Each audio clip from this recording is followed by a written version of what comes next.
So our new topic is electric field due to a charged infinite plane sheet. अभी हम लोग ने infinite, last topic में हम लोगों ने देखा था इनफाइनाइटली लॉन्ग वायर था, ठीक है, that was cylindrical shape. Now हमको देखना है कोई प्लेन शीट है, और प्लेन शीट भी क्या है, इनफाइनाइटली लॉन्ग प्लेन शीट है।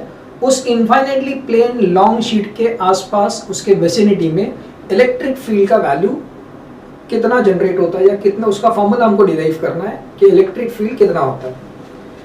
नाउ सी, अगर मैं शीट की बात कर रहा हूँ तो शीट मेरे पास क्या है, suppose this is my infinitely long plane sheet.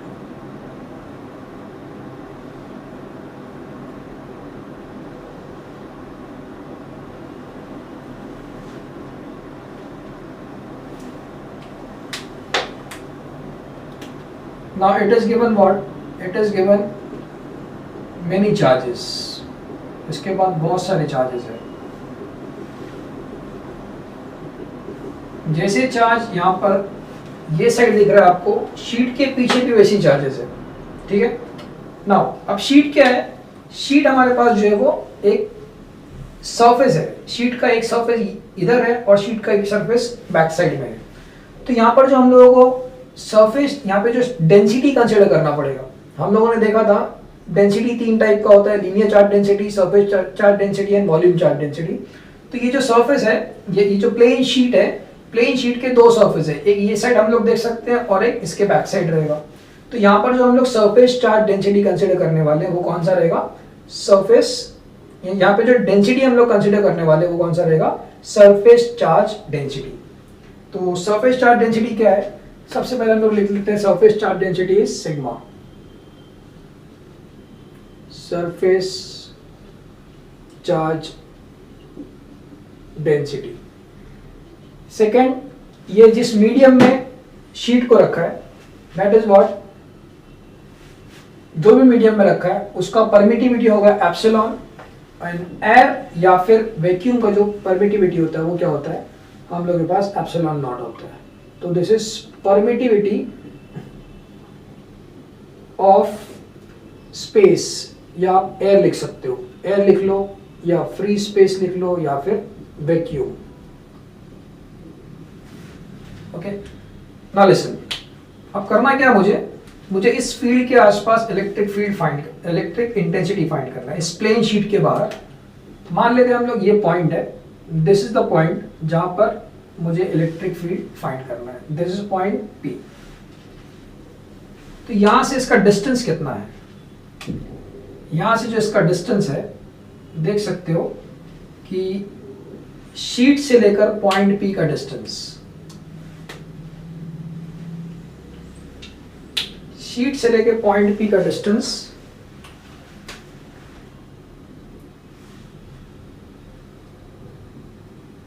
ये डिस्टेंस है मेरे पास R। अब करना क्या पड़ेगा, हमको लेना पड़ेगा यहां पर, क्योंकि यहां पे इस पॉइंट के आसपास अगर मैं कोई एरिया ड्रॉ करता हूं तो बहुत सिंपल सा जो एरिया है जिसका हम लोग क्या कर सकते हैं, easily surface charge density find कर सकते हैं, या फिर वो हमको हेल्प करेगा इलेक्ट्रिक फील्ड फाइंड करने के लिए, वो रहेगा यहाँ पर सर्कुलर एरिया।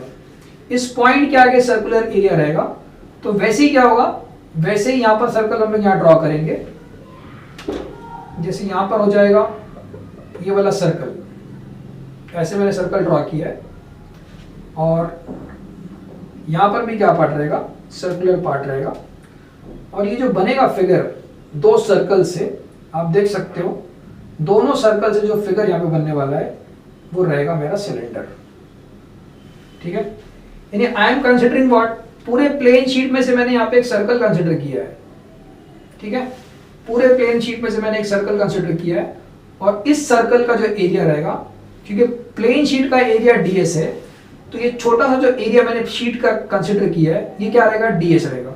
अगर इसका एरिया ds है तो यहाँ का भी एरिया क्या रहेगा, ds रहेगा, क्योंकि ये जो सिलेंड्रिकल ऑब्जेक्ट मैंने अभी ड्रॉ किया है, यहाँ का जो सर्कल रहेगा उसका रेडियस और इसका रेडियस सेम रहेगा, ठीक है।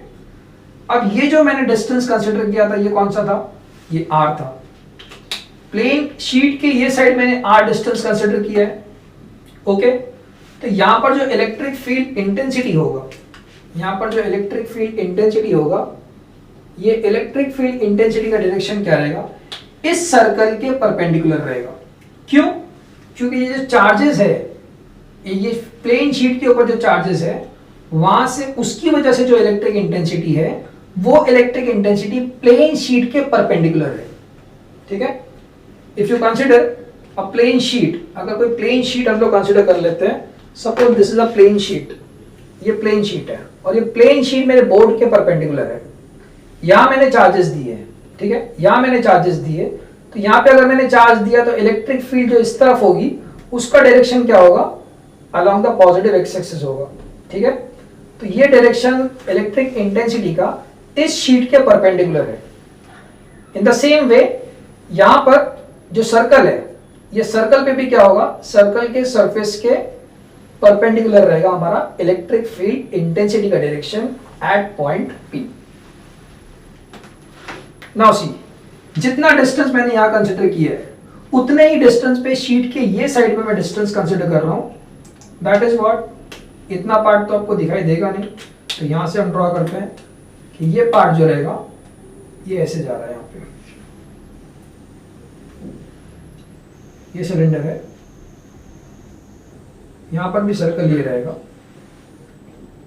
डिस्टेंस वही है ये पॉइंट से लेकर, अब यहां पे जो पॉइंट मैंने कंसीडर किया वो क्या है, पी डैश है।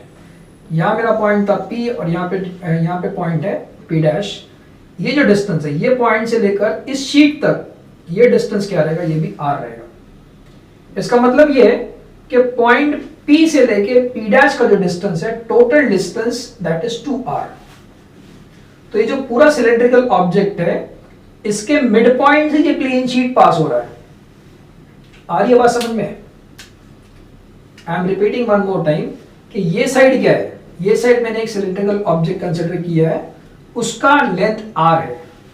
सेम लेंथ का मैंने शीट के ये साइड भी कंसीडर किया है, उसका लेंथ r है। मतलब P से लेके P डैश तक के जो मेरा सिलेंड्रिकल ऑब्जेक्ट है, which is known as Gaussian surface. ठीक है, हमको पता है फ्लक्स फाइंड करने के लिए हम करते क्या है, गॉसियन सरफेस लेकर ही हम काम करते हैं। इसके पहले के दो टॉपिक में मैंने गॉसियन सरफेस कंसीडर करके ही इलेक्ट्रिक इंटेंसिटी फाइंड किया था, क्योंकि गॉसियन सरफेस जब तक नहीं मिलेगा, गॉसियन सरफेस से कितना फ्लक्स पास हो रहा है वो हमको नहीं मिलेगा, और अगर फ्लक्स नहीं मिलेगा तो इलेक्ट्रिक इंटेंसिटी नहीं मिलेगा। तो ये स्टेप याद रखना आपको, बेसिक सी चीज है। सरफेस चार्ज डेंसिटी क्या होती है सॉरी, गॉसियन सरफेस क्या होता है, फिर गॉसियन सरफेस से कितना फ्लक्स पास हो रहा है, और फ्लक्स मिल जाता है तो हमको इलेक्ट्रिक इंटेंसिटी मिल जाती है। ये चार बातों को याद रखना है, तभी आपके समझ में आएगा। तो यहां देख लेते हैं हम लोग, यहां पर भी, इस पॉइंट पर भी देख सकते हो, इस पॉइंट पे यहां से जो इलेक्ट्रिक इंटेंसिटी होगा उसका डायरेक्शन भी क्या रहेगा, इस शीट के परपेंडिकुलर रहेगा। बोल सकते हैं इस एरिया की जो डीएस एरिया उसके भी परपेंडिकुलर रहेगा। ठीक है, okay. Now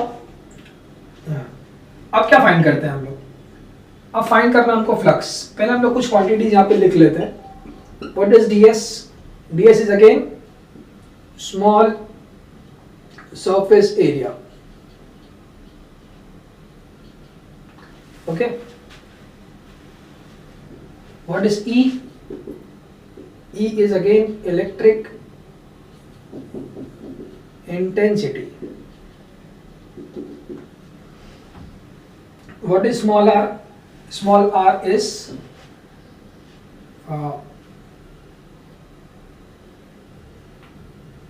or you can write r dash या p dash. p dash क्या है? Length of Gaussian cylinder. Length of Gaussian cylinder, which is how much? P dash is equal to 2r. Okay. Now see, अब हमको find करना है flux. Again हमारा वही step, हमको वही स्टेप फॉलो करने हैं। तो फ्लक्स क्या होता है? Flux over what? Flux over DSC find करेंगे हम लोग, बाद में हम लोग पूरे शीट का फाइंड करेंगे। ठीक है, now see, we would like to find the electric flux for this ds. Ds के लिए मुझे क्या करना है? इलेक्ट्रिक फ्लक्स फाइंड करना है। तो electric flux over DS electric flux over ds, हमको पता है ये होता है E vector dot ds vector, और ये इसको हम लोग अगर वेक्टर प्रोडक्ट का रिजल्ट जो होता है वो अप्लाई करेंगे तो ये होता है E ds cos theta. Now again you can see ये मेरा ds है, this is the area, this is the area. तो यहाँ पर हम लोग क्या करेंगे, यहाँ पर एरिया वेक्टर जो कंसिडर करेंगे वो क्या रहेगा, this is my area vector ds। Again in the same, इसके पहले भी हम लोग ने देखा था पहले वाले टॉपिक में, E vector and area vector ds दोनों सेम डायरेक्शन में था। जब ये दोनों सेम डायरेक्शन में रहेगा तो क्या होगा, again theta is zero obviously. तो यहाँ पे क्या है, इन this case my theta is zero, if theta is zero cos theta is how much, 1। ठीक है, रीजन लिखने का भी जरूरत नहीं है, ये याद रखना है आपको। ये स्टेप बहुत इंपॉर्टेंट है, ये स्टेप हम लोग ने हर पहले के 2 टॉपिक में भी देखा था। तो यहाँ पर क्या हो जाएगा, E vector dot ds vector is equal to what, E ds, कि cos थीटा का वैल्यू 1 हो गया। Now total electric flux, total electric flux क्या होगा, total electric flux for entire surface area या entire Gaussian surface,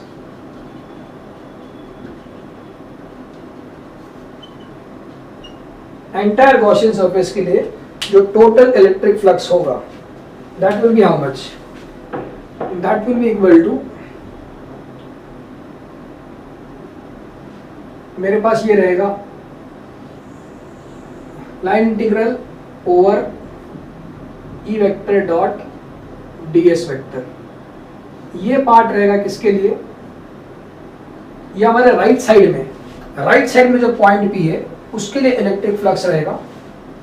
in addition to this, क्योंकि यहाँ पर भी हम लोगों को देखना है, शीट के राइट साइड में भी है, शीट के लेफ्ट साइड में भी है, इसलिए दूसरा जो रहेगा वो क्या रहेगा, वो भी सेम रहेगा, integration over close surface E vector dot ds vector. अब यहाँ पर जो हम लोगों के पास ये जो पार्ट हम लोगों ने देखा है ये हमारे P डैश का है। राइट हैंड साइड पे फ्लक्स कितना रहेगा वो, और लेफ्ट हैंड साइड पे कितना फ्लक्स रहेगा वो, दोनों हम लोगों को कैलकुलेट करना पड़ेगा। नाउ अगेन इसको जब हम लोग कैलकुलेट करते हैं, भी हम लोगों ने देखा है E vector dot ds vector कितना आता है, E ds। तो फाई क्या लिख सकते हैं हम लोग, फाई लिख सकते हैं हम लोग E ds for what, P point right side में, और ये क्या हो जाएगा, दिस इज E ds, ये लेफ्ट साइड का हो जाएगा। ठीक है, अगेन यहाँ पर phi will be equal to, E जो है वो क्या है, कांस्टेंट रहेगा क्योंकि डिस्टेंस कांस्टेंट है, ये हो जाएगा ds। इसको ले लेते हैं हम लोग किसके लिए, अगेन P पॉइंट के लिए, E कॉमन आ जाएगा, सॉरी E कांस्टेंट है, बाहर आ जाएगा, ये हो जाएगा P dash. Now what is integration of ds, in this case अगर मैं इंटीग्रेशन ऑफ ds लेने जाता हूं, now see this is a infinitely plane sheet. तो इनफाइनाइटली शीट, किसी भी इनफाइनाइट चीज का एरिया कैसे फाइंड करेंगे हम लोग, तो यहाँ पर कंसिडरेशन क्या है, यहाँ समझने वाली बात क्या है, देखो बेटा यहाँ पे कंसिडरेशन ये है कि जो मैंने ds एरिया कंसिडर किया है इसका एरिया मैं कंसिडर कर रहा हूँ कैपिटल A। तो इसका एरिया क्या रहेगा, ये ds का जो मेरा एरिया रहेगा, my ds is what, my ds is capital A, my ds is how much, capital A। Okay, तो इंटीग्रेशन ऑफ ds, ये ds को ही A कंसिडर किया है, तो ds को इंटीग्रेट करेंगे तो क्या मिलेगा, A मिलेगा। ठीक है, therefore flux equal to what, flux equal to E, इसको हमने कंसिडर किया है A प्लस E, इसको इंटीग्रेशन ऑफ ds को कंसिडर किया है A। यहाँ लिख सकते हो integration of ds is equal to A। यहाँ पॉसिबल ही नहीं है, यहाँ पॉसिबल ही नहीं है कि हम क्या करें, कोई इनफाइनाइट शीट के जैसा हम कोई दूसरा शीट ले लें और वैसा हम लोग क्या करें, उसको एरिया फाइंड करें। तो यहाँ पर हमारे पास क्या हो जाएगा, इंटीग्रेशन ऑफ ds हो जाएगा कैपिटल A। तो फाई का वैल्यू कितना हो जाएगा, इन दिस केस फाई का value is equal to 2 times of E A. बेटा ये मेरा फर्स्ट इक्वेशन, ठीक है। तो इक्वेशन हम लोग ये भी दे सकते हैं, ये वाला फर्स्ट इक्वेशन, ठीक है, हम लोग ने वहाँ पे यूज किया है, कोई बात नहीं, यहाँ पे हम लोग फर्स्ट इक्वेशन दे देते हैं इसको। और ये वाला मेरे पास है सेकेंड इक्वेशन, ये वाला सेकेंड इक्वेशन, ठीक है। And this is my third equation. अब करना क्या है हमको, फ्लक्स तो हम लोगों ने फाइंड कर लिया यहाँ से, ठीक है। अब डेफिनेशन से देखते हैं फ्लक्स क्या आएगा। डेफिनेशन से फ्लक्स क्या होगा, सिंपली हमको पता है, by definition we can write, सबसे पहले चार्ज डेंसिटी क्या होता है। By definition we know charge density is nothing but total charge upon area, total charge upon area, ठीक है। तो यहां पर क्या है, सिंपली क्योंकि एरिया मेरे पास, इसका एरिया कैपिटल ए है इसलिए ए ले लिया है, इसके ऊपर चार्ज कितना है, क्यू है, तो charge upon area is what, charge density, okay. Therefore what we can write, मेरे पास चार्ज क्या हो जाएगा, यहां से हम लोग चार्ज कैलकुलेट कर सकते हैं, charge is equal to what, sigma into A. ये वाला मेरा हो गया equation number 4। Now what is flux according to the Gauss theorem? According to Gauss theorem, flux is nothing but q by epsilon, ठीक है। तो यहाँ अगर सब्स्टिट्यूट करते हो q का वैल्यू तो ये हो जाएगा sigma into A upon epsilon. This is my fifth equation, यहाँ लिख सकते हो अकॉर्डिंग टू गॉस थ्योरम।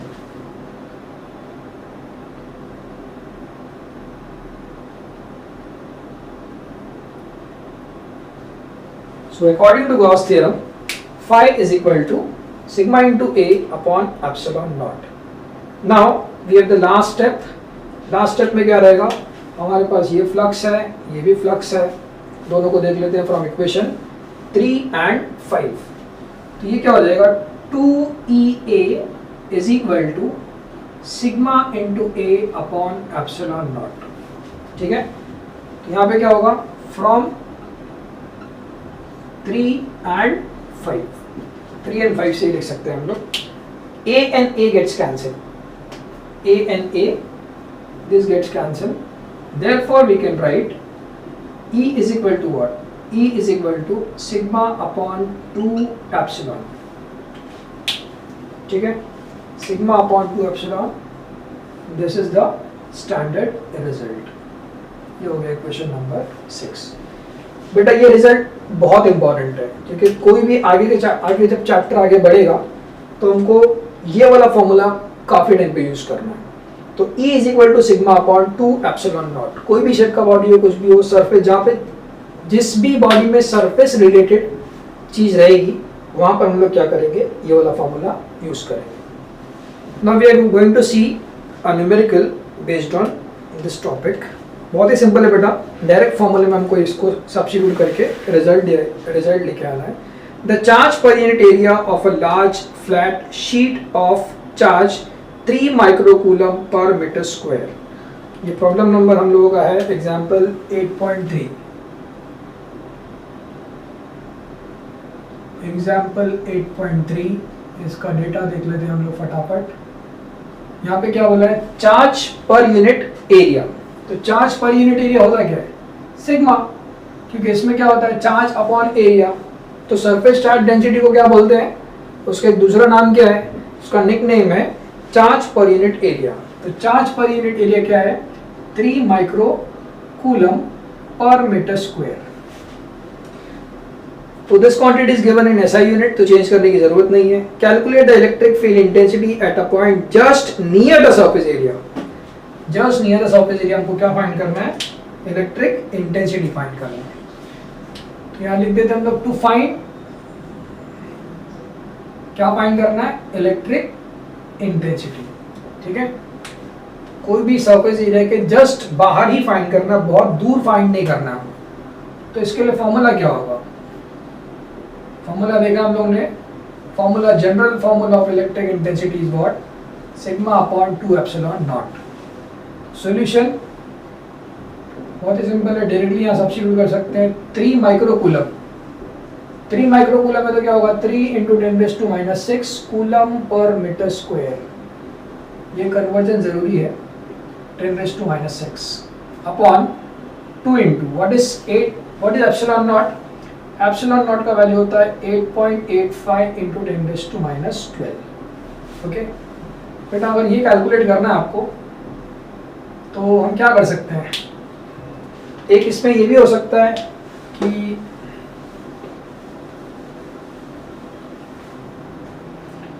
अगर मैं इसको 2 एप्सिलॉन नॉट को अगर मैं बनाना चाहूँ क्या, so is equal to what, इसको हम लोग क्या कर सकते हैं, इसको अगर मैंने 1/4 एप्सिलॉन नॉट बना दिया तो यहाँ पे क्या होगा, यहाँ पे होगा 2 pi sigma upon 2 pi sigma. 2 पाई से हमको ऊपर मल्टीप्लाई करना पड़ेगा, 2 पाई से हमको नीचे मल्टीप्लाई करना पड़ेगा। कैलकुलेशन बहुत सिंपल हो जाएगा, ये क्या हो जाएगा 9 × 10⁹, अदरवाइज लॉग यूज करना पड़ेगा। ये कितना होता है हमारे पास 6.28 मल्टीप्लाई बाय हाउ मच 3 × 10⁻⁻6। ठीक है, ये हम लोग के पास बहुत ही सिंपल सा ये है, 9 3 जा 27 एंड 27 6 जा, ये हमारे पास रिजल्ट जो आ जाएगा बेटा, आप इसको अगर कैलकुलेट करते हो तो ये आ जाएगा 1.7, nearly it comes out to be 1.7 × 10⁵ आपका रिजल्ट 10⁵ आ जाएगा न्यूटन पर कूलम। कैलकुलेशन बहुत सिंपल है, लॉग की जरूरत नहीं है। 3 6 18। So that's for the day. We will see. This is the chapter का हम लोगों ने ये फर्स्ट फेज कंप्लीट कर लिया। Mainly this chapter is divided into 3 parts. Okay? First part complete कर लिया, नेक्स्ट 2 पार्ट्स बाकी है, वो हम लोग नेक्स्ट लेक्चर में देखेंगे, सेकंड पार्ट।